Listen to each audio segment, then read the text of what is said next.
जी sir, जी आप। कपिल जी नमस्कार। नमस्कार सर, कैसे हैं आप? मैं बढ़िया हूँ, thank you so much. Technology के मेरे हिसाब से तो बहुत सारे फ़ायदे हैं और मेरे से ज़्यादा ये फ़ायदे कौन जान सकेगा। मैं एक साइंटिस्ट हूँ। अच्छा, हाँ, क्या बात है, कहाँ से हैं सर आप? मैं national dairy research institute Karnal, आपने अगर सुना होगा, वहाँ पे अच्छा मैं जी। प्रिंसिपल साइंटिस्ट हूँ। अच्छा, अरे हम वाह। लोग रिसर्च करते हैं गाय के ऊपर, भैंस के ऊपर, इनके गाय दूध के ऊपर क्या रिसर्च करते हैं? हम उनके दूध वगैरह के ऊपर रिसर्च करते हैं। रिसर्च क्या करना, पी लो? रिसर्च मतलब मैं समझा नहीं, मतलब क्या रिसर्च करते हैं आप?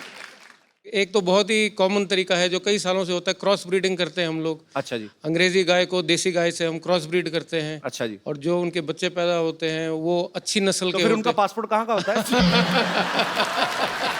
अच्छा। फिर हम घी वगैरह पे बहुत रिसर्च करते हैं अच्छा जी। क्योंकि हम लोग चाहते हैं सब लोग अच्छे तंदुरुस्त रहें। तो घी तो सर बन गया ना, मतलब अब तो लोग खा रहे हैं सालों से, तो उसके ऊपर क्या रिसर्च रहती है आपकी? कोलेस्ट्रॉल आप लोगों ने सुना होगा, जी जी। कोलेस्ट्रॉल के काफ़ी नुकसान रहते हैं, तो हम लो कोलेस्ट्रॉल घी बनाते हैं। अच्छा, तो उसमें से हम कोलेस्ट्रॉल निकाल देते हैं एक तरीके से।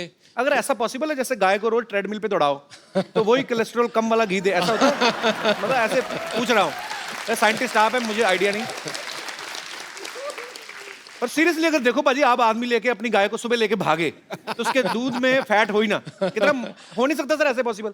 हाँ जी, हो थोड़ा बहुत तो खैर, उसको गाय अगर वर्जिश करेगी तो फैट उसका थोड़ा तो गाय को जिम ज्वाइन कराएं पहले। कहने का मतलब कि टेक्नोलॉजी का फायदा तो है जी, टेक्नोलॉजी अगर का सही बहुत- तरीके में यूज की जाए। मेरी तो दाल रोटी चलती है टेक्नोलॉजी। नहीं नहीं, बहुत अच्छी बात है सर, आपकी दाल रोटी चलती रहे और बहुत अच्छी चले। Thank you so much. घी डाल के खाया करें आप। Thank you so much. बहुत बहुत Thank शुक्रिया you. सर शो में आने के लिए, धन्यवाद।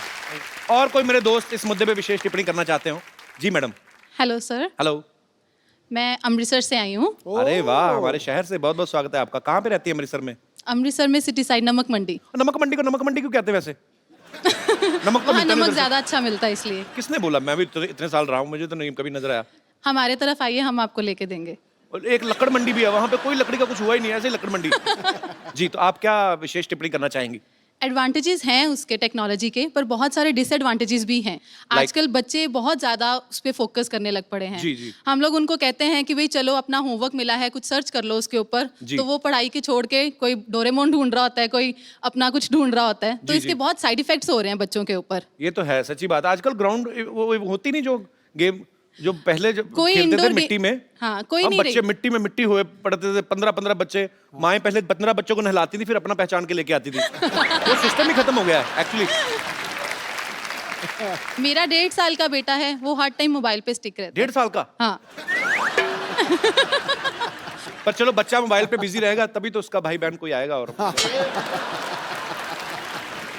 ये बिल्कुल सही पॉइंट उठाया मैडम ने कि एक्चुअली ये माँ बाप के हाथों में है। आप अपने बच्चों को थोड़ा टेक्नोलॉजी से दूर रखें, थोड़ा बचपन एंजॉय करने दें, उसके बाद जब बड़े हो जाएंगे अपने आप सीख जाएंगे। चलिए, बहुत बहुत शुक्रिया मैम आपका शो Thank में आने you. के लिए, थैंक यू। और कोई मेरे दोस्त? जी भाई साहब। मेरा नाम प्रकाश है और मैं स्पेशली कुवैत से आपके शो देखने के लिए यहाँ आया क्या हूँ। बात है, बहुत बहुत स्वागत है जी, सर जी, आपका। एक्चुअली कपिल जी, मैं ये आपसे कहना चाह रहा था कि टेक्नोलॉजी से नुकसान ही है, फ़ायदे तो नहीं है। और इसमें ऐसा है कि जो लोग अपने आप को बहुत होशियार समझते हैं, शातिर समझते हैं, जी। क्लेवर समझते हैं, वो अभी क्लेवरनेस और वो शातिरपना अभी रहा नहीं है कपिल जी।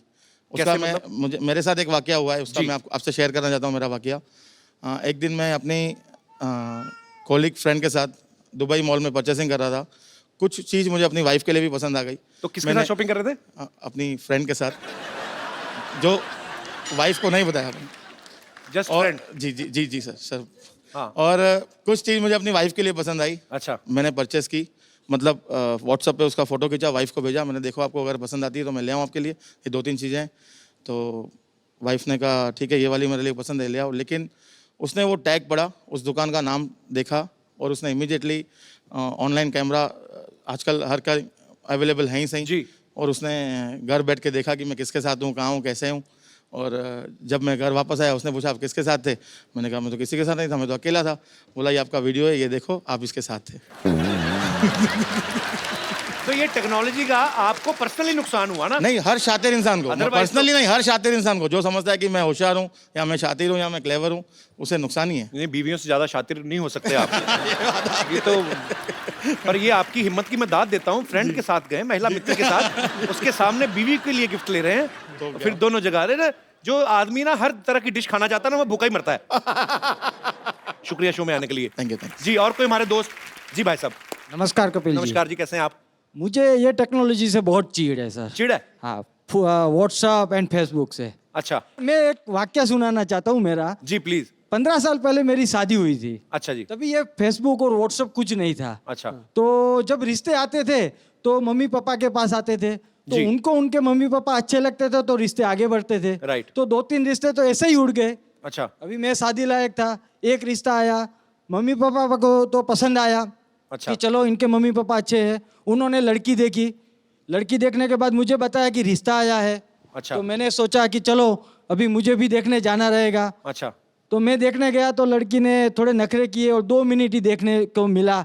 अभी उसमें कैसे पसंद करे? 2 मिनट में तो 3 घंटे भी देखोगे लड़की तो वही रहेगी ना, बदलेगी लड़की थोड़ी तो ना। वही रहती है, मगर 2 मिनट में देखने में कैसे पसंद पर करेंगे? टेक्नोलॉजी का इसमें क्या लेना देना हुआ? सर आजकल फेसबुक हो गया है। हाँ। अगर लड़की का नाम आया फेसबुक पे, मैंने डाला हेतल, तो 10 हेतल आ जाएगी, उसमें से मैं चॉइस कर सकता हूँ अच्छा। कौन सी हेतल है।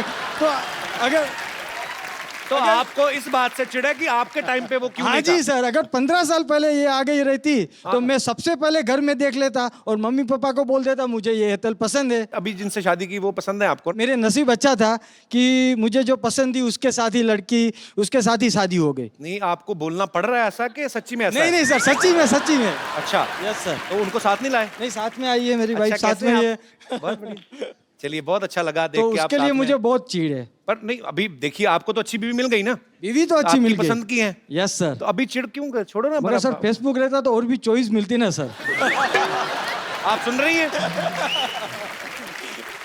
अभी भी थाली भरी पड़ी है, इनको है कि मैं कहीं एक सब्जी टिका लूंगा। चलिए बहुत अच्छा लगा सर आप हमारे शो में Thank आए। you, sir. काम क्या करते हैं आप मुंबई में? सर बिजनेस, किस चीज का?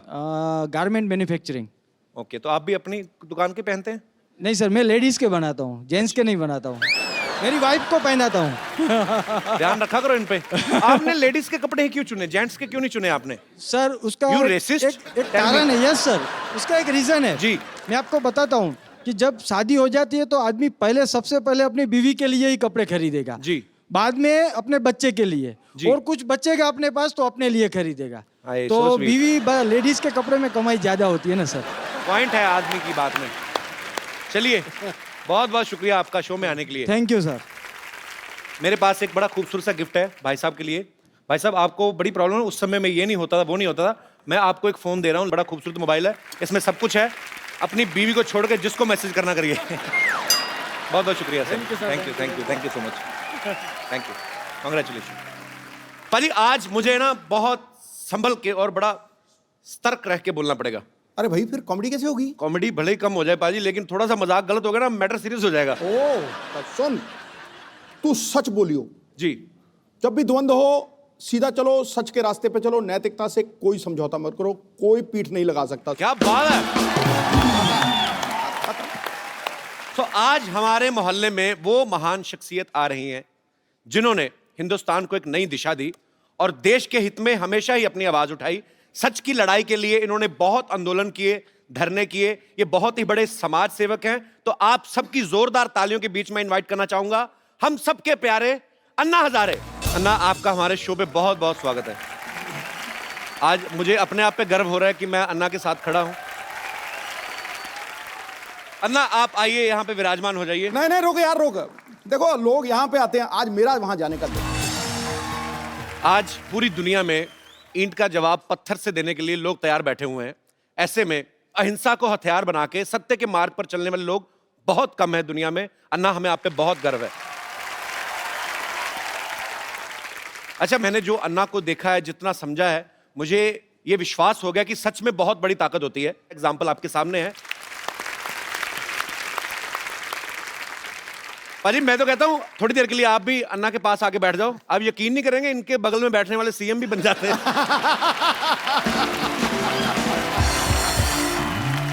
मेरा दिल कर रहा है कि मैं थोड़ी देर बैठा रहूं, चुपचाप अन्ना को देखता रहूं। आपने इतने शो किए हैं, जी। इतने एक्टर्स, इतने बड़े बड़े लोग, जी। क्या आपको कभी लगा था कि एक मंदिर में रहने वाला फकीर आदमी उसके साथ भी आप शो करेंगे? मैंने अन्ना बहुत बहुत धन्यवाद आपका, आप आए। अन्ना एक बात बताइए, आपको करोड़ों लोग फॉलो करते हैं, आप खुद क्यों नहीं पॉलिटिक्स में आते?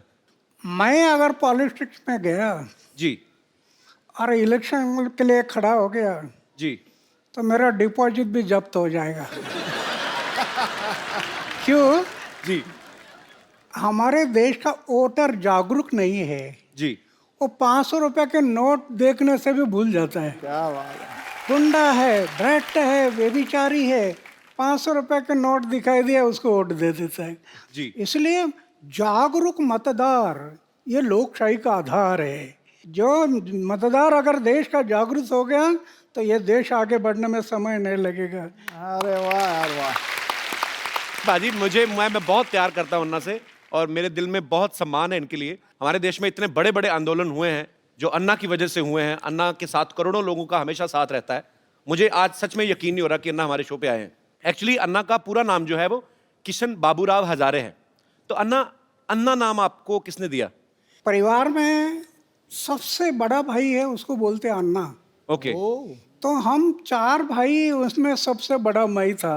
ओके तो घर के लोग कहने लगे अन्ना, ओके फिर पड़ोस के लोग कहने लगे अन्ना, अच्छा फिर गांव कहने लगा अन्ना, और अभी देश कह रहा अन्ना।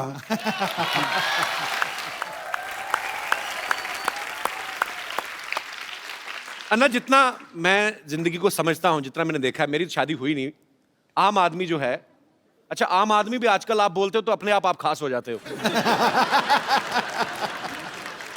आम आदमी को बीवी की सेवा से फुर्सत नहीं मिलती अन्ना, फिर आप देश सेवा, मानव सेवा, आपको ये प्रेरणा कहां से मिलती है अन्ना? ये जो प्रेरणा है, जी जैसे मैं अपने जीवन में जो सोच रहा था, जी अरे क्या चक्कर है, जन्म में आता कुछ लेकर आता नहीं, जाता कुछ लेकर जाता नहीं, उम्र भर मेरा मेरा मेरा मेरा मेरा मेरा, हाथ में कुछ नहीं, लैटरिन का डब्बा गुम हो गया तभी सोचते बैठते मेरा किस लिए जीता। एक दिन मैंने सोचा आत्महत्या करना। एक स्वामी विवेकानंद की किताब हाथ में आई, जी पढ़ना शुरू कर दिया और एक ही बात समझ में आ गई, हर इंसान के लिए मनुष्य जीवन मिला सेवा करने के लिए मिला। 25 साल की उम्र में मैंने तय किया कि जब तक मैं जीऊँगा मेरे गांव, मेरा समाज और मेरे देश की सेवा करूँगा, और जिस दिन मैं मरूँगा गांव, समाज और देश की सेवा करते करते मरूँगा। ये मैंने व्रत लिया। अरे वाह। तो आपका जो प्रश्न है बीवी का, अभी मैंने सिर्फ शादी किया नहीं, लेकिन परिवार छूटा नहीं। जी छोटा 4 दीवारों के अंदर एक छोटा सा परिवार में करना था, जी वो छोटा ना करते हुए बड़ा बन गया। क्या बात है। पूरा देश परिवार हो गया। अच्छा अन्ना, आपको याद है आपने आज तक कितने आंदोलन अनशन किए होंगे आज तक पूरी जिंदगी में? जब मैंने तय किया कि जब तक जीऊंगा समाज और देश के भलाई के लिए जीऊंगा, जी तो समाज के भलाई के लिए, देश के भलाई के लिए 16 बार मैंने अनशन किया। वाह। राइट टू इन्फॉर्मेशन, ये कानून जो बना पहले हमने बनाया, वो क्या बात है। राइट टू इन्फॉर्मेशन पूरे देश में अभी लागू हो गया। गरीब लोगों को न्याय मिलने लगा। जी ऐसे महाराष्ट्र में 8 कानून बनाए। अभी अभी लोकपाल का बिल जी। सरकार नहीं कर रही थी, रामलीला मैदान पर बैठ गया जी और आंदोलन शुरू किया। सरकार एक एक बात के लिए डरती है, जी वो सिर्फ मोर्चा और धरने से नहीं डरती, सरकार सिर्फ गिरने से डरती है। ये डर जब लगता है ना, तो ऐसे कानून बनाती है सरकार। अन्ना, जब मैं बचपन में मेरी माँ से मेरा झगड़ा हो जाता था, मतलब कभी कभी भाई होता है कि आपकी माँ से नाराजगी हो गई, तो यहाँ कोई भी बात मनवाने के लिए तो मैं खाना नहीं खाता था। पता है वो होता ना बच्चे को भी, बच्चे बड़े चालू होते ना, बच्चों को पता माँ देख नहीं सकती कि मेरे बेटे ने खाना नहीं खाया, तो मैं खाना पीना छोड़ देता था ना, तो अपनी बात मनवाने के लिए। तो ये आपका भी बचपन में कुछ ऐसा ही स्टाइल था? मतलब मैं ऐसे ही पूछ रहा हूँ। ऐसे मेरे बारे में हुआ था। अच्छा। हमारे घर के अमीरी नहीं थी, जी गरीबी थी। एक त्योहार आ था और मैं माँ को बोला एक अन्ना दे दो, एक अन्ना। अच्छा। एक आना बोलते थे ना पहले। जी जी जी। मुझे प्रेस करना है कपड़े के। माँ बोले अरे कपड़े को प्रेस क्या करता, मन को प्रेस करना चाहिए, कपड़ा तो क्या है ये मैला हो जाता है, मन को दाग मत लगने दे, मन को तजला रखना। तो मैं थोड़ा गुस्सा हो गया। अच्छा। तो माँ ने मुझे चाटा लगा दिया। मैं दौड़ गया घर से। तो माँ डर गई, ये कहीं कुआं हुआ में तो नहीं जाएगा। फिर खोज करना शुरू कर दी, इधर खोजो उधर खोजो उधर खोजो, नहीं मिल रहा।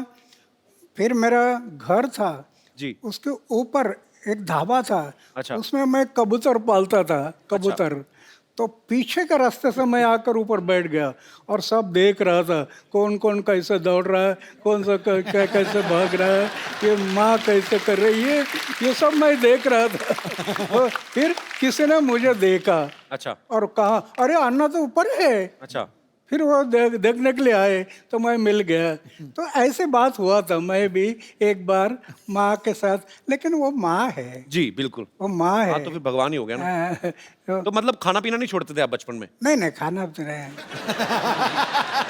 खाना तो छोड़ता था समाज के भले के लिए, जब अनशन पर बैठता था जी। तब खाना छोड़ता था। क्या बात है। हर इंसान की अपने दिल और दिमाग के बीच लड़ाई चलती है। अन्ना के दिल और पेट के बीच लड़ाई चलती है। पेट को जैसे ही पता चलता है ना कि दिल ने ये डिसीजन लिया है कि मुझे अनशन करना है, पेट को टेंशन हो जाती है कि अब मैं भूखा रहूंगा, क्योंकि दिल ने तो डिसीजन ले लिया। तो अन्ना, इतने इतने दिन, कई कई दिन तक आप खाना नहीं खाते हो, तो कैसे आप, कौन सी शक्ति है जो आपको ऊर्जा देती है? समाज और देश के भले के लिए मरने की तैयारी रख दिया ना, जी। तो दिन गिनने की जरूरत नहीं। वाह। अच्छा ना, मैंने खुद टीवी पे देखा है, करोड़ों लोग सड़कों पे आ गए थे जब अन्ना का 4 साल पहले आंदोलन शुरू हुआ था। अन्ना, जब लोग आपके साथ जुड़ते हैं तो फिर जो लोग चाहते हैं, कुछ ऐसे भी होते हैं मेरे जैसे कि भूख लग गई अब क्या करें, तो बीच में आधे घंटे के लिए गायब नहीं होते लोग, मतलब क्या, मतलब ऐसे पूछ रहा हूँ कि वो आपके हौसले की वजह से टिके रहते हैं एक्चुअली। हाँ। नहीं, मैं तो ये जो अनशन करते हैं ना, जी वो सही अनशन नहीं, वो तो दिखाने के लिए अनशन होता है, जी। इसलिए बीच में गायब हो जाते हैं। मैं कभी अनशन पर बैठ जाता है, जी कोई भी बात का मैं पीछा करता हूँ, जी। और जब आखिरी समय आता तो फिर करेंगे या मरेंगे, इस इरादे से बैठ जाता है। वाह। जब मैं बैठ जाता हूँ तो मेरी ऐसी धारणा है, अरे हार्ट अटैक आकर लोग मरते हैं ना, हार्ट अटैक, हम पढ़ते हैं ना अखबार में, जी रात को 10 बजे तक गप्पे लड़ाई और सवेरे चाय पीने के लिए उठाए नहीं। मेरी ऐसी धारणा है, जी हार्ट अटैक आकर मृत्यु आना, जी। इसके बजाय समाज और देश की सेवा करते करते मृत्यु आ गया तो ये मेरा सौभाग्य है। क्या बात है। अच्छा अन्ना, आप 4 भाई हैं, जैसे नॉर्मल परिवार में होता है कि जैसे एक दुकान है पिताजी की, तो एक भाई अगर बीमार है तो दूसरा जाके दुकान पे बैठ गया। ऐसा कभी हुआ है कि आपको समय ना लगा और दूसरा भाई जाके अनशन पे बैठ गया हो? आई मीन आपकी फैमिली की तरफ से भी सपोर्ट होता था आपको हमेशा? नहीं, अभी क्या है कि मेरा एक भाई बैंक में है, अच्छा जी। वो उधर ही रहता है। अच्छा दूसरा कोऑपरेटिव डिपार्टमेंट में एक है, अच्छा वो भी उधर ही रहता है। अच्छा। और तीसरा है, वो पड़ोस के गांव है, जी। वहाँ उसका लड़का सर्विस में है, उधर रहता है। और एक भाई है, वो खेती पर है गांव में। ओके। अभी मैं तो 45 साल हो गया घर में गया नहीं। जी मेरे भाई के बच्चों का नाम क्या है मुझे पता नहीं अभी तक। ये आपको यकीन नहीं होगा, जी। करोड़ रुपए की योजना अपनाई, करोड़ रुपए की, बैंक बैलेंस नहीं। वाह। मुझे राष्ट्रपति ने पद्मश्री, पद्म भूषण, अमेरिका, दक्षिण कोरिया, कनाडा, कहाँ कहाँ अवार्ड मिल गए, करोड़ रुपए से ज़्यादा अवार्ड मिल गए कैश। जी। उसका मैं ट्रस्ट बना दिया। वाह। 12 साढ़े 12 लाख रुपए इंटरेस्ट आता है हर साल। अच्छा। दुखी पीड़ित लोग हैं, उनके सेवा में लगा देता हूँ, कुछ रखता नहीं। सिर्फ सोने का एक बिस्तर है और खाने का प्लेट है, मंदिर में रहता हूँ जी। लेकिन मैं अनुभव करता हूँ, अरे लखपति करोड़पति को जो आनंद नहीं मिलता होगा वो मैं अनुभव करता, कितना आनंद है। अन्ना, जैसे आप देश हित में काम करते हो, कई कई दिन तक आप अनशन करते हैं, आंदोलन करते हैं, आप पूरे देश में भ्रमण करते हैं। अगर आपकी शादी हुई होती तो बीवी तो 1-1 घंटे बाद फोन करके पूछती। शादी तो वो तो पूछती बीवी तो यही तो खतरा मुझे लग रहा था।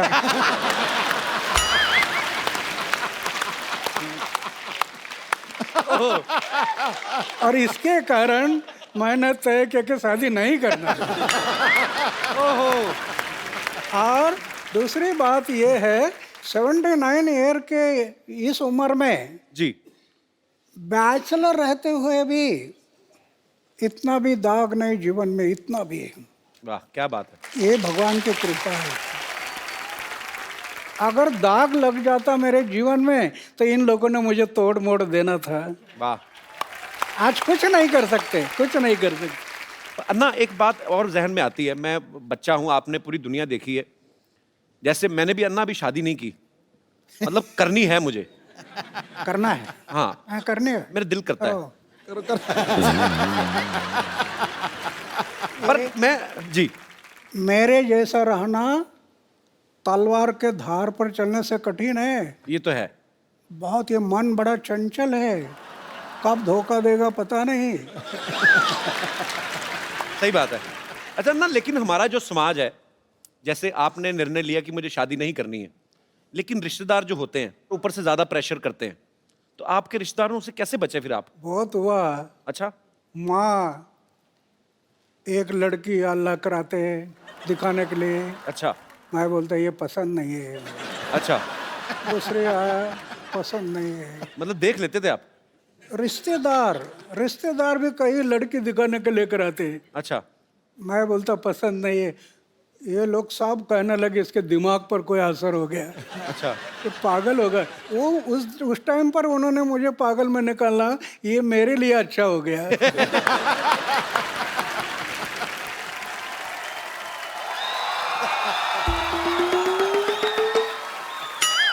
Hello hello pen. अरे what a patriotic day. Anna Hazare साहब आए हुए हैं। सर नमस्कार। माई सेल्फ डॉक्टर मशहूर गुलाटी, MKNJ। MKNJ मतलब? मैंने कहा जी नमस्ते दिख नहीं रहा, कर भी रहा हूँ फिर भी पूछ रहे हो यार। ओके अन्ना जी, आप अहिंसा के पुजारी हैं। बैठिए डॉक्टर साहब, इधर आइए। आज वैसे नहीं बिठा रहे? नहीं नहीं, क्यों? अन्ना के सामने बदतमीजी नहीं करनी, बैठिए। इतनी इज्जत आज तक इस आदमी ने मुझे नहीं दी।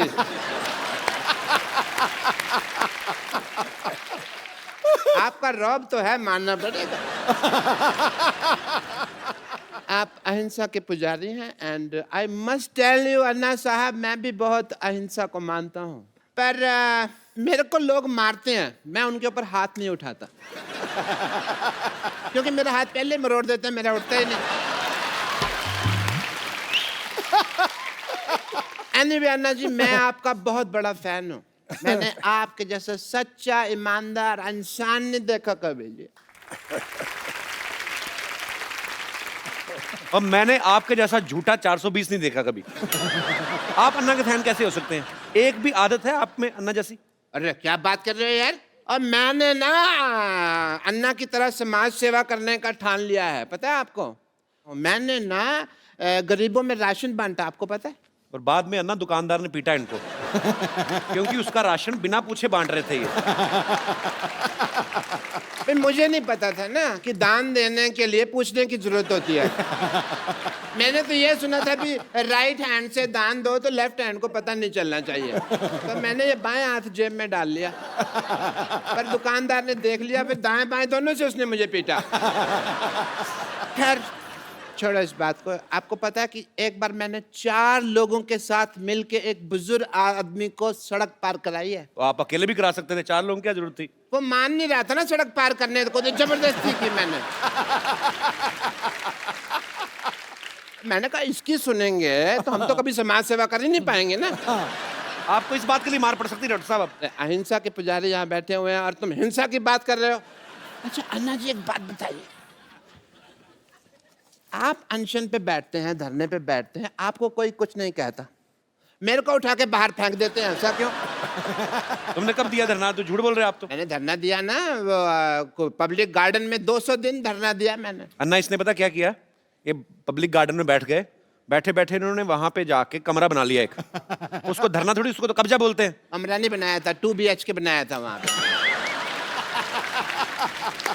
अन्ना ये आदमी बहुत झूठा है, ये नकली डॉक्टर है, इसके पास ये डिग्री भी फर्जी है। फर्जी? चुप कर रहे हो, फर्जी डिग्री कैसी है? मैंने 10,000 रुपए में खरीदी है ये डिग्री। Get out. पाजी आपको पता,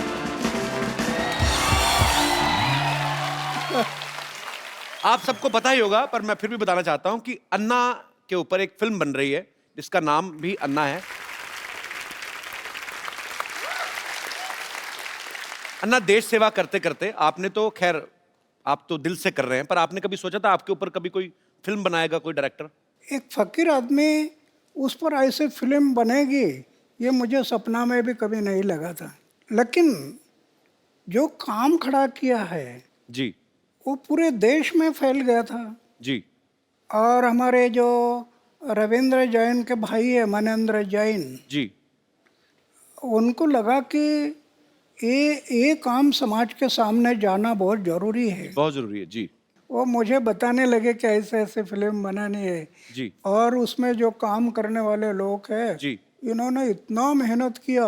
मैं फौज में था, बर्फ में रहा, 7 साल बर्फ में रहा। जी। तो मैंने 6 डिग्री माइनस हिमालय में उधर जाकर इन्होंने शूटिंग किया। तो ऐसे कई जगह पर जो काम हुआ वो जनता देखने से उनको जरूर इसमें प्रेरणा मिलेगी, नव युवकों को प्रेरणा बिल्कुल मिलेगी। बिल्कुल। आप फिल्में वैसे देखते हैं कभी अन्ना? अभी मैं फिल्म नहीं देखता, पहले देखते थे? पहले जब आप- देखता था। मेरी उम्र थी 13-14 साल की, तब मैं फिल्म देखता था। अच्छा। और भाई ऐसा देखता था कि नया फिल्म का फर्स्ट शो, अरे क्या बात है। अगर फर्स्ट शो चला गया तो मुझे इंटरेस्ट नहीं आता फिर क्या बात है, सबसे पहले देखनी है। उस टाइम पर। अन्ना, मैं आपको कुछ फोटोग्राफ्स दिखाऊं, आप पहचानेंगे कौन है? ये है अन्ना टीवी में, इनको पहचानते हैं आप? हाँ, दिलीप कुमार जी है। अरे क्या बात है। और दूसरी एक और दिखाइए। अन्ना, इनको पहचानते हैं आप? ये उस टाइम पर इतना नहीं थे। इनका नाम पता है आपको? हाँ, नाम तो अभी भूल गया है, पर मैं जानता हूँ। अन्ना, ये शाहरुख खान है। शाहरुख खान, शाहरुख खान है। अन्ना, इनको पहचान रहे हैं आप? वैजयंतीमाला है। ये अपना वो दिलीप कुमार और वैजयंतीमाला साथ में थे ना फिल्म जी में। जी जी। नया दौर में कौन थे? नया दौर। क्या बात है, नया दौर में। जी। और दिखाइए। अन्ना, इनको जानते हैं आप? अन्ना, ये मुझे बहुत अच्छी लगती हैं। मतलब अच्छे तरीके में अच्छी लगती है, मतलब बहुत अच्छा काम करती हैं ये। अच्छा। अन्ना, ये दीपिका पादुकोण है। दीपिका। दीपिका हाँ, बहुत प्यारी है अन्ना। ओके। पर अन्ना, उस समय आपको कौन सी हीरोइन ज्यादा मतलब अच्छी लगती थी आपको, खूबसूरत? नहीं, उसमें क्या है, ये जैसे हीरोइन है तो मैं उनका काम पर देखता था, उनके हाव भाव, उनके एक्टिंग, वो मुझे जो पसंद आते थे। जी। देखने के लिए अच्छे लगते, ये मुझे अच्छे नहीं, उनका काम। कप्पू, और कप्पू, हे कप्पू, क्या है? वो किशन जी आने वाले थे, आए क्या?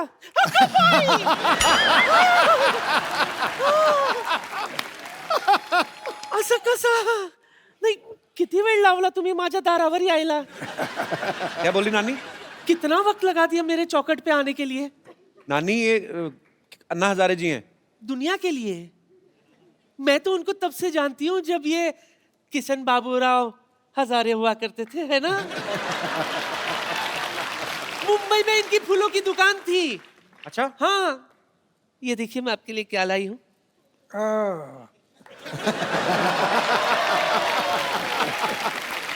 आपको याद है मैं रोज आपकी दुकान से एक फूल खरीदा करती थी? अभी तो 60 साल बीत गए, अभी कहाँ याद करोगे? रोज इनके दुकान से एक एक फूल इकट्ठा किया करती थी मैं। फिर उसका वरमाला बनाती थी। फिर एक दिन गाय आकर पूरा पूरा वरमाला खा गई।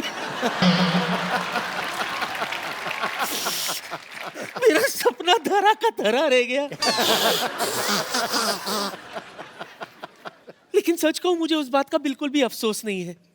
मुझे तो इस बात की खुशी है कि अगर आपकी शादी होती ना, वो लड़की बहुत खुश नसीब होती, क्योंकि उसको खाना कम बनाना पड़ता था ना, क्योंकि हर वक्त आप तो अनशन पे बैठे रहते है ना। नानी, इनको घर नहीं बसाना था ना, इनको देश बसाना था, इसलिए उन्होंने शादी नहीं की। लेकिन मेरे अरमान तो अधूरे रह गए ना। हाँ? Anyway, मुझे इस बात का बहुत अफसोस है कि मैं आपकी नहीं हो सकी, लेकिन इस बात की खुशी है कि आप देश के हो गए। हाँ, इसलिए तो मैं भगवान के आभार मानता हूँ कि मैं पूरा देश का बन गया। सच सच सच सच सच। इसलिए मेरे लिए तो आपके चरणों की धूली काफी है। नानी, ना। एक मिनट, वो स्वच्छ भारत अभियान से जुड़े, उनके चरणों में धूल है ही नहीं। हाँ, उनके वो साफ सुथरे रहते हैं, साफ सुथरे। चलो माफी मांगो अन्ना से। अन्ना जी माफ करना।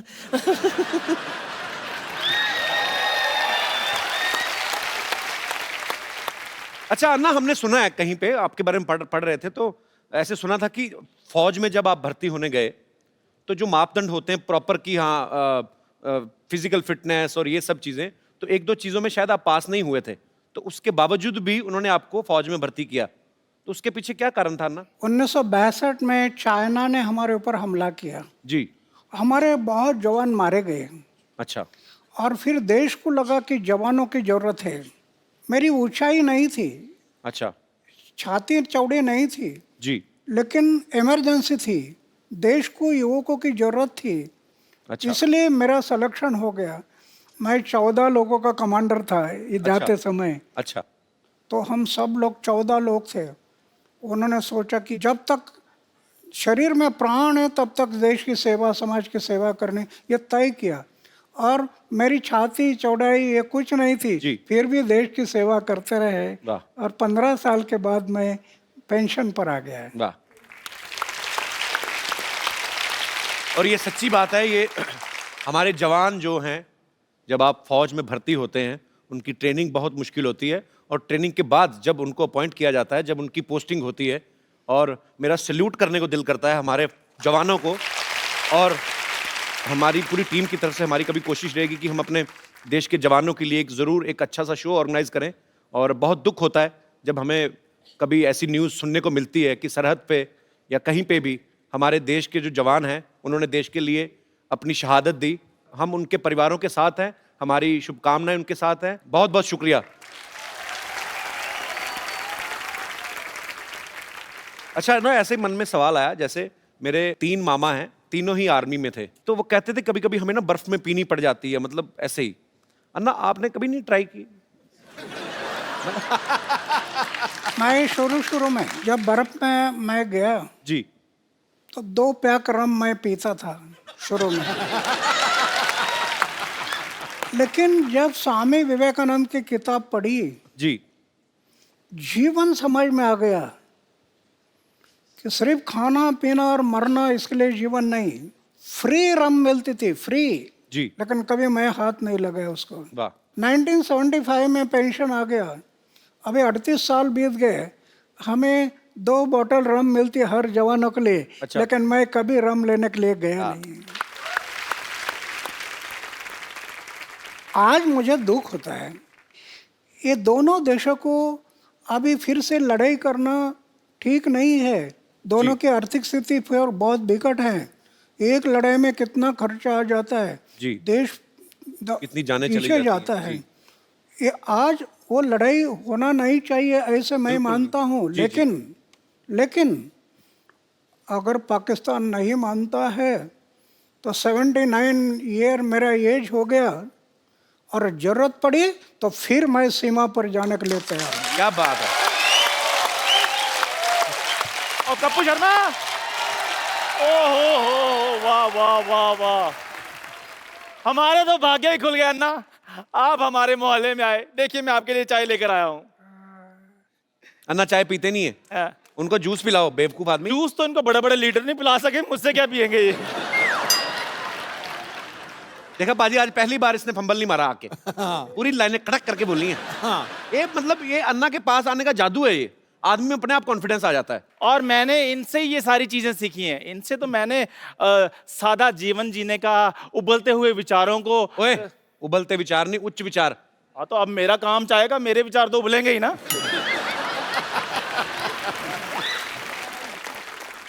अन्ना, वैसे मैं भी बड़ा सिंपल सा हूँ, लेकिन आपको जब देखता हूँ ना तो मेरे में अंदर एक अजीब किस्म का कॉन्फिडेंस आ जाता है। लेकिन जब मैं बड़ी बड़ी जगह पे जाता हूँ मेरा कॉन्फिडेंस थोड़ा लूज हो जाता है। तो कभी आपके साथ भी ऐसा हुआ है कि आप 5 स्टार होटल में गए हो और छुरी और कांटा पकड़ते पकड़ते आपको भी कुछ थोड़ा कॉन्फिडेंस ऐसे हो गया हो? मैं इतना टूर करता हूँ जी। लेकिन होटल में कभी जाता नहीं। वाह वाह। एक बात है, जी। गया तो उसको याद नहीं रखता, भूल जाता। कि याद रखना ये घातक होता है।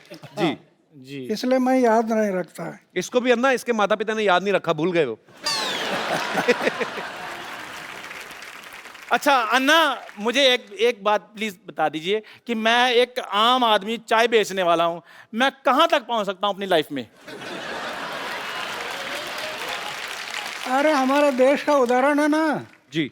चाय बेचने वाला आदमी भी पंतप्रधान बन सकता है ना। क्या बात है। अन्ना, आशीर्वाद दे दीजिए ताकि मैं अपनी लाइफ में बहुत ज़्यादा आगे बढ़ूं। Thank you very much, thank you very much.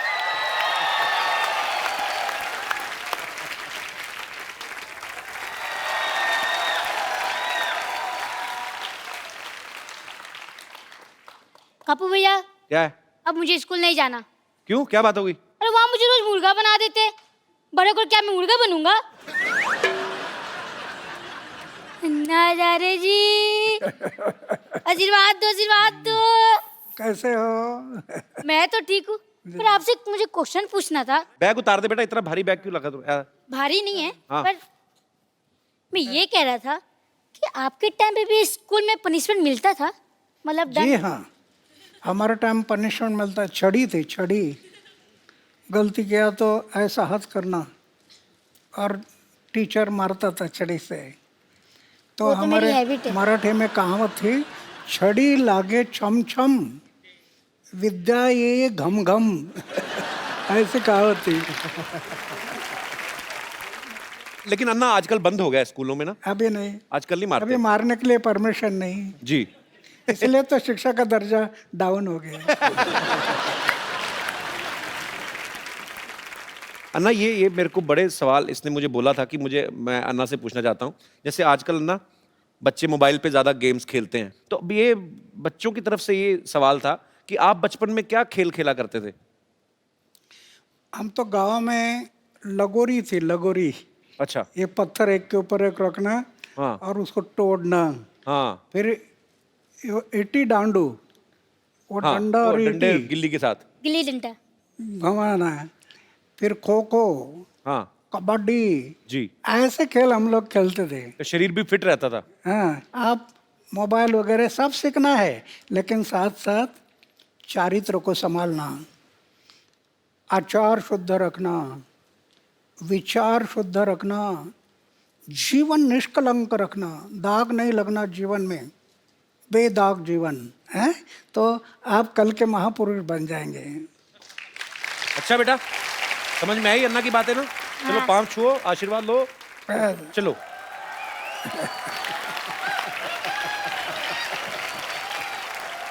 अन्ना, यहाँ पे ना आपके चाहने वाले हैं, सब आपसे प्रेम करते हैं। यहाँ पे क्या पूरे देश में, पूरी दुनिया में है, लेकिन आपसे ये बातें करना चाहते हैं। तो जो भी अन्ना जी से बात करना चाहते हैं वो अपना हाथ खड़ा कर सकते हैं।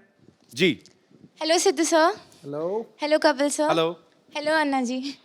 सर, मुझे आपसे पूछना है कि टेक्नोलॉजी में आजकल इतनी एडवांसमेंट हो गई है, तो पॉलिटिशियन से लेके एक्टर से लेके आम आदमी तक सब ट्विटर, फेसबुक सब जगह हैं। आप क्यों नहीं हैं ट्विटर पर या फेसबुक पर? आपको पता है वो जो आजकल फेसबुक आता है और ट्विटर पे आता है, हालांकि पंगे बड़े हैं ट्विटर के।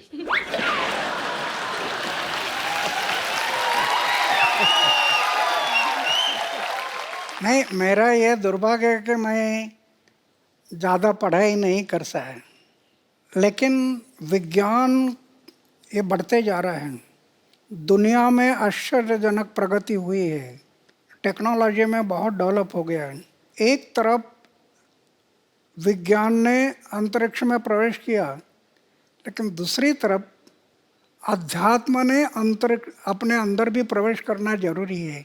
अध्यात्म ने हर एक इंसान के भीतर प्रवेश करना, अगर वो प्रवेश नहीं किया तो विज्ञान इंसान को विकास की भूलताप देकर विनाश की तरफ लेकर जाएगा। तो कहने का तात्पर्य ये है कि हर बात ट्विटर पे करना जरूरी नहीं है।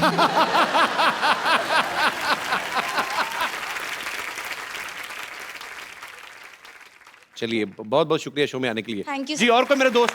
जी भाई साहब। कपिल जी नमस्कार। नमस्कार आपको सर, कैसे हैं आप? बिल्कुल बढ़िया। मैं बोकारो झारखंड से आया हूँ। क्या करते हैं आप? मैं विधायक हूँ बोकारो में, एमएलए हूँ मैं। अच्छा, एमएलए हैं। बहुत बहुत स्वागत है आपका। Thank you. अन्ना को मेरा प्रणाम है। और अभी आपने कहा अन्ना कि राजनीति से मैं दूर रहना चाहता हूँ, अगर मैं चुनाव लड़ूंगा तो मेरे जमानत जब्त हो जाएंगे। आपको या आपके जैसे विचार के लोगों को, अच्छे लोगों को राजनीति में आनी चाहिए। क्या यह समय की मांग नहीं है कि नौजवानों का आप आह्वान करें कि देश हित में भ्रष्टाचार रोकने के लिए, देश की एकता और अखंडता को मजबूत करने के लिए अच्छे नौजवान, राष्ट्र हित का सोच रखने वाले नौजवान आगे आए भारत माता की सेवा करने के लिए? नहीं, ये जरूरी है, मेरी ऐसी धारणा है। नवयुवकों ने राजनीति में जाना जरूरी है, ऐसे मुझे लगता है। क्या होता है, राजनीति में कई लोग जाते हैं, सत्ता से पैसा, पैसा से सत्ता, सत्ता से पैसा, पैसा से सत्ता, इसके पीछे घूम रहे हैं। इससे देश के लिए उज्जवल भविष्य नहीं है। अभी तो हम देख रहे हैं, जिसकी उम्र 70 साल 80 साल हो गई, वो भी इलेक्शन से रुकता नहीं जी। इंसान जब मर जाता है तो 4 लोग कंधे पर ले जाते हैं। आज राजनीति में बहुत लोगों को ऐसे लगता है कि स्मशान में जाते समय भी चेयर में बैठकर ही जाना चाहिए, इतने चेयर से सेवा भाव नहीं रहा, वो बलिदान की याद नहीं। भगत सिंह, सुखदेव, राजगुरु जैसे लाखों लोगों ने कुर्बानी की और अंग्रेजों को कह रहे थे इस जन्म की क्या, अगले जन्म की फांसी दे दो, हमारी तैयारी है। किस लिए? हमारी आज़ादी के लिए। उनको याद रखना है। थैंक यू अन्ना। बहुत बहुत शुक्रिया शो में आने के लिए सर। अब वक्त है आप सबको मैं उनसे मिलवाऊं जिन्होंने फिल्म अन्ना जो है डायरेक्ट की है और खुद उसमें अन्ना जी का किरदार भी निभा रहे हैं। आप सबकी जोरदार तालियों के बीच मिस्टर शशांक उदयपुरकर जी। तो शशांक जी ने इस फिल्म को डायरेक्ट भी किया है और खुद अन्ना जी का किरदार भी निभाया है। शशांक, आप उम्र में बहुत छोटे हैं, आपको मतलब कैसे आपके दिमाग में आया कि मैं ये किरदार निभाऊंगा या मुझे अन्ना जी के ऊपर फिल्म बनानी? आपका आइडिया था या मनिंदर जी का था? 2011 में पूरे देश की तरह मैं भी वो था जिसने अन्ना जी को रामलीला मैदान पर देखा। अच्छा। अन्ना जी को बिकॉज मैं इंजीनियरिंग कॉलेज में पढ़ रहा था, तो मैं हवा में उड़ रहा था। अच्छा। जिंदगी में फिल्में देखनी, कॉलेज घूमना। अचानक जब इनको देखा तो मैंने ये कहा कि इनको क्या हो गया, 74 साल का आदमी सरकार से पंगा ले रहा है, ये तो गए काम से। शाम को जिस मोमेंट मैंने ये सुना कि अन्ना जी ने जेल से रिहा होने से मना कर दिया है, मेरे लिए 360 डिग्री शॉक था। एक इंसान सरकार के साथ पंगा लेने जा रहा है, अगर गलती से पुलिस का कोई लेटर भी आ जाए तो आदमी की हालत खराब हो जाती है। अन्ना जी कहते हैं कि ना मैं जेल से निकलूंगा और मैं यहीं अनशन शुरू करूंगा। मैं समझ गया था ये बिरला व्यक्तित्व है और ये जो चाहे वो कर सकते हैं।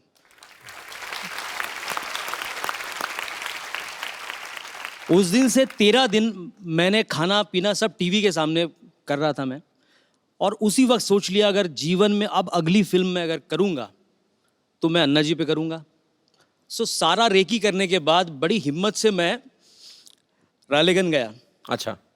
अन्ना जी के पास जब गया तो अन्ना जी ने मुझे यही कहा कि भाई तुम्हें काय करता, अगर आपको फिल्म बनानी हो तो आप गांधी जी पे फिल्म बनाओ, आप विवेकानंद जी पे फिल्म बनाओ। मैंने कहा अन्ना जी ये तो बहुत सही है, लेकिन मैंने जो अपना पर्सनल एक्सपीरियंस किया है जी, आपका उद्देश्य नवयुवकों को जगाना है। मैं कोई लव स्टोरी करने की बजाय मैं भी वो फिल्म करना चाहता हूं जिससे मेरे देश के नौजवान जाग जाए। वाह। अन्ना को शायद वही बात, नवयुवकों की वाली बात उनको पसंद आई और अन्ना ने मुझे कहा कि अब क्या चाहिए। मैं बोला अन्ना जी मुझे आपकी परमिशन चाहिए। अन्ना जी ने उस वक्त स्क्रिप्ट पे साइन कर दिया। वाह, बहुत ही अच्छे विषय के ऊपर आपने फिल्म बनाई है और मेरी अपने दर्शकों से गुजारिश है आप सब ये फिल्म देखें और आपको अच्छी इंस्पिरेशन मिलेगी और देश के लिए कुछ अच्छा करने का जज्बा आपको मिलेगा।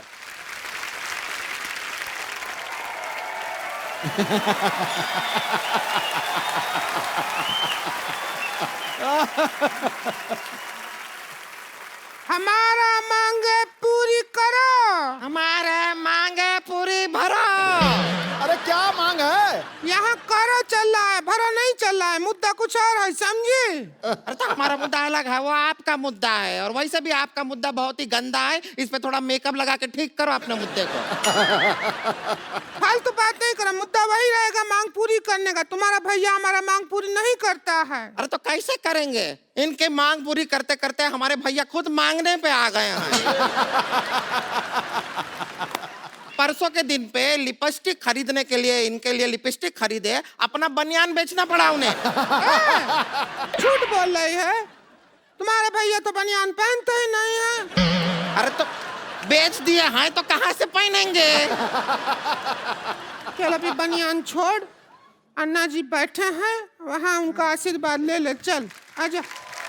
अन्ना जी नमस्ते। रिंकू देवी हमें संतोष कहते हैं, ननद हमारी। चल अभी अनशन पे बैठते हैं। चलिए अभी बैठ। तुम लोग अनशन कर क्यों रहे हो? क्या चाहिए तुम लोगों को? हमको सलमान खान चाहिए, दिला दो। क्या बात कर रहा है? ये तो हो गई इस साल की सबसे फालतू बकवास। हाँ। आगे बताओ। तो अन्ना जी बहुत परेशान हैं, जो हमारे मर्द हैं, इनके जो भैया हैं हमको बिल्कुल प्यार नहीं करते। ऐसा क्या हम में कमी है जो हमको प्यार नहीं करते? अन्ना जी इसके मुंह में करप्शन है। अब ध्यान से देखिए, है किसी और का, लगता किसी और का है। भगवान ने तुम्हारा खराब करके भेजा काम, तो क्या करें? नहीं यकीन सिद्धू भाई से पूछ लो। नहीं ना, उनसे पूछने का जरूरत नहीं है, वो तो कोहली का बैटिंग में भी कमी निकाल देते हैं। हमारे मर्द हमको बिल्कुल प्यार नहीं करते, ना तो हमारी तरफ देखते हैं ना हमारी बात सुनते हैं। ना उसका एक रीजन है, भैया का कहना है कि वो ना बुरा देखेंगे ना बुरा सुनेंगे और ना बुरा बोलेंगे, लेकिन ये है कुछ ना कुछ इधर उधर से मैनेज करके बुरा बुरा उन्हें सुनाती रहती हैं। हम क्यों ना बुरा सुनाए, आप खुद बताइए। हमको कहते हैं कि घूंघट ओढ़े बिना घर के बाहर नहीं जाना। तो वो तो समाज के भले के लिए कहते हैं ना। आपकी शक्ल देख के स्कूल के बच्चे भी तो डर जाते हैं।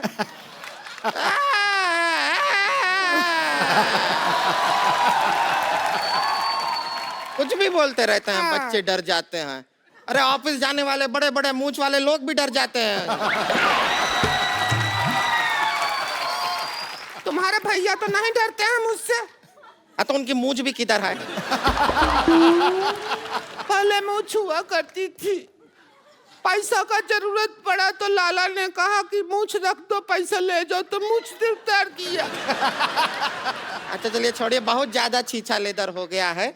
अभी आप अपना अनशन जो है वो तोड़ दीजिए। चलिए कोई सिर इधर लाते, सिर पे तोड़ते हैं। अरे नहीं, अरे ऐसे थोड़ी अनशन तोड़ते। ए लीजिए, आपके लिए लेकर आए हैं, ये पी के अनशन तोड़ दीजिए। अभी शुरू नहीं हुआ तोड़ भी दिया। इतना ही होता है लंबा, इससे लंबा अनशन हमसे। ये तो नारियल का तेल है।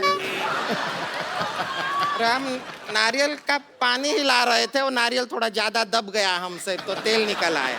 चलो कोई बात नहीं, पानी से तो महंगा ही होता है तेल। अच्छा है, अच्छा। वैसे छोटी छोटी बात पे लड़ती हैं, आज इतनी लड़ाई नहीं कर रहे तुम लोग, बड़ा मैं हैरान हूं। आज अन्ना जी आए हुए हैं, हम यहाँ पर लड़ाई नहीं करेंगे, बिल्कुल नहीं करेंगे। आज के पूरा एपिसोड के एंड तक बिल्कुल लड़ाई नहीं करेंगे।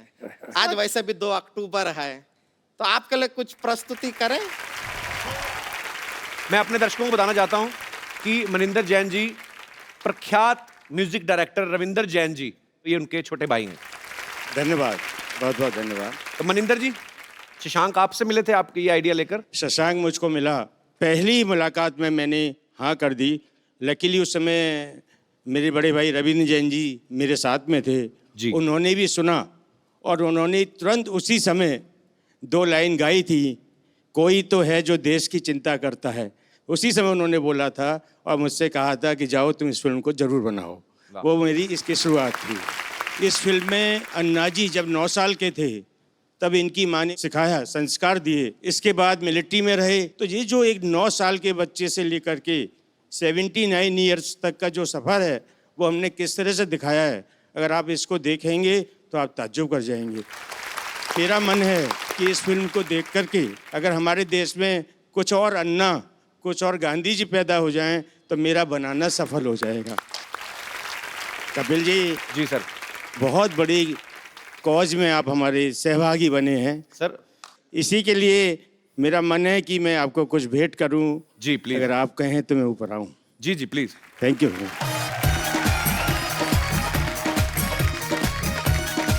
Thank you sir, thank you so much. Anna, हमारे शो में एक रवायत है, जो भी सब आते हैं हम लोग एक सेल्फी जरूर लेते हैं।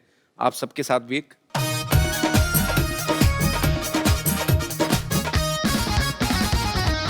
Thank you. एक बार हमारे प्यारे अन्ना जी के लिए जोरदार तालियां।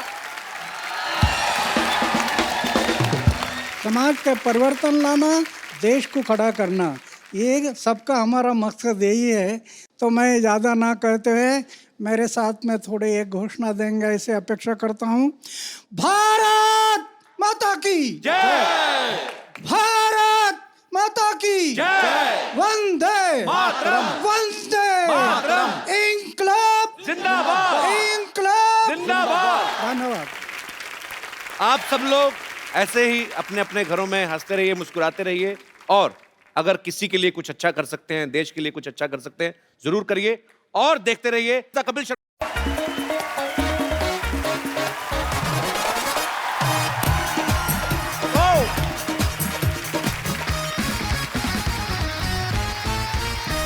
Good evening and welcome to the Kapil Sharma show. पाजी, आज महात्मा गांधी जी का जन्म दिवस। आज के दिन नेशनल हॉलिडे होता है, हर इंसान को छुट्टी मिलती है, लेकिन सही मायनों में देश को छुट्टी मिलनी चाहिए आतंक से, क्राइम से, बेरोजगारी से, और तभी ये सही मायनों में एक सच्ची श्रद्धांजलि होगी बापू गांधी को। पहले हम अज्ञानता के गुलाम हुआ करते थे, आजकल टेक्नोलॉजी के हो गए बाजी। आप देख लो, पहले जो आदमी पढ़ा लिखा नहीं होता था, हर जगह अंगूठा चलाता था। हाँ। अब टेक्नोलॉजी इतनी बढ़ गई है कि अंगूठा दोबारा वापस आ गया है। आप किसी ऑफिस जाओ, कॉर्पोरेट ऑफिस में जाओ, आप अंगूठा दिखा के एंट्री होती है। हाँ। वीजा लगवाने जाओ, अंगूठा लेते हैं। हाँ। हर जगह अंगूठा चलता है। पहले आप देख लो, अंगूठा किसी को दिखाते थे तो लगता था ठेंगा दिखा रहा है। हाँ। आजकल लाइक का सिंबल हो गया ये कि आई लाइक इट। देख लो, आप खुद देख लो। एक जमाने में पाजी, एक गुरु ने अपने शिष्य से अंगूठा मांग लिया था, उसने दे भी दिया था। आज कोई गुरु मांग के देख ले, शिष्य कहेगा भाई 4 वाली चाहिए, 4 उंगलियां ले लो, अंगूठा नहीं मेरे को देना, क्योंकि अंगूठे के बिना काम ही रुक जाएगा पाजी। सारा व्हाट्सएप और आजकल की दुनिया में टेक्नोलॉजी जो है इतनी हावी हो गई है, मोबाइल फोन्स, आदमी का मुंह सर ऐसे झुका रहता है बाजी। लोगों को लगता है कि बेचारा संस्कारी है। आजकल बिना अंगूठे के कोई काम हो ही नहीं सकता। पहले आदमी बाथरूम जाता था, 5 मिनट में काम खत्म किया, बाहर। अभी आदमी मोबाइल लेके जाता है, 1-1 घंटा लगा रहता है, सारी ईमेल पढ़ेगा, जवाब देगा, मतलब पेट और इनबॉक्स साथ में खाली करके आता है। तो अगर वो साथ में चार्जर लेके गया तो समझो शो 3 घंटे चलेगा। अच्छा, कई आदमी अंदर फोन भी रिसीव करते हैं, हेलो, अच्छा बाथरूम में आती है एको, तो सामने वाला भी समझ लेता है, वो कहता है आप पहले कर लो फिर बात करते हैं।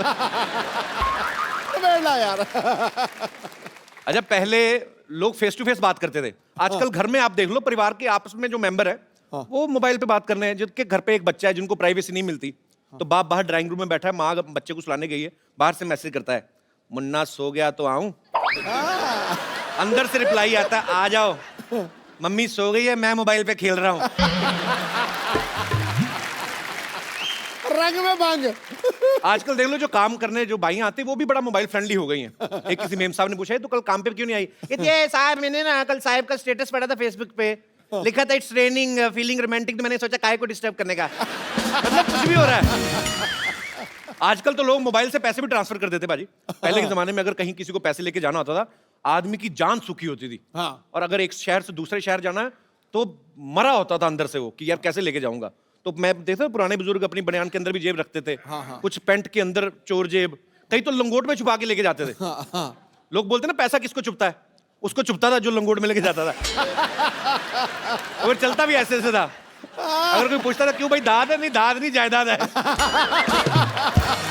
अच्छा पाजी, पहले के जमाने में लोग पत्ते भी पहनते थे। अच्छा वो लोग शेर सामने आ जाए नहीं डरते थे, उनको डर लगता था बकरी से कि अगर ये आके हमारा टक्सीडो खा गई तो जिंदा रहने का कोई फायदा नहीं है। अच्छा आपको तो ये पता ही होगा कि पहले कागज पे लिखने से पहले पत्तों पे लिखते थे। मैं सोचता हूँ आज के जमाने में भी अगर ऐसा होता और आपका कोई शेर पत्ते पे लिखा होता और बकरी जाती खा, तो बकरी फिर सुबह शेर का काफिया अलग निकलता, मिश्रा अलग निकलता। बकरी फिर मैं करती नहीं, बकरी कहती टोको।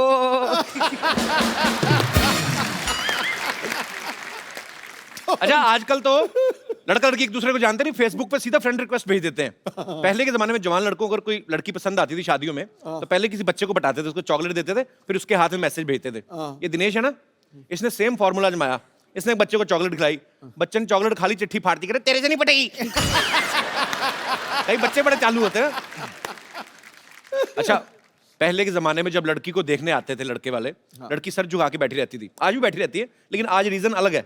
वो पहले लड़की किचन के फोटो खींच के ना किचन से सहेली को व्हाट्सएप कर रही होती है, देख तो कैसा लगा। आगे से सहेली का रिप्लाई आता है, पिछले हफ्ते मेरे को भी देखने आया था।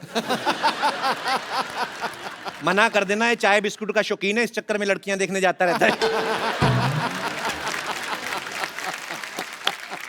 अच्छा पाजी, जब ये लड़के वाले आते थे लड़की को देखने ना, तो ये चाचियां भाभियां होती ना जो, ये बड़ा डराती लड़की को। हाँ तो मुंह नीचे करके देखना, नहीं तो बेशर्म समझेंगे। और खुद ना आधा किलो दुपट्टा चबा जाती लड़के को देखते देखते, और खुद लड़के को पूरा ताड़ रही है तो बड़ा खूबसूरत, हमने भी अपने टाइम पे सर उठा के देख लिया होता तो हमें भी गोगा कपूर की जगह रणबीर कपूर मिल जाता। हाय अपना कपूर तो खराब किया ही, बच्चे का कपूर भी टेढ़ा हुआ है। अच्छा पहले जब शादियां फिक्स होती थी, लड़का लड़की तो एक दूसरे को देखते नहीं थे, कुछ चौथा रिश्तेदार जाता था अलग से ही, उन लड़की वालों को गांव में जाता था, उसको भी लड़की से नहीं मिलाते थे। वो लड़की की माँ को देख के आइडिया लगाता था कि लड़की भी ठीक ठाक होगी। अगर लड़की गलती से चलेगी मुच्छड़ बाप पे तो दूल्हे की किस्मत।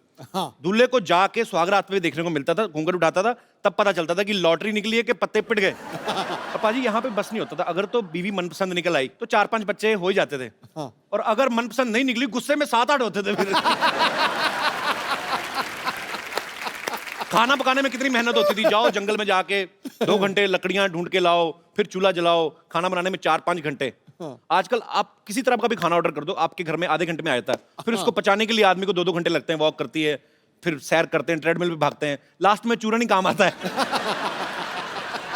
पहले के टाइम में घरों में एक ही टीवी होता था, मतलब कहाँ इतने टीवी होते थे। आजकल तो हर जगह अलग अलग टीवी है, सब अलग अलग बैठ के देखते हैं। अच्छा कमरे में सारे इकट्ठे तभी होते हैं जब वाईफाई बंद हो जाता है कि क्या हुआ।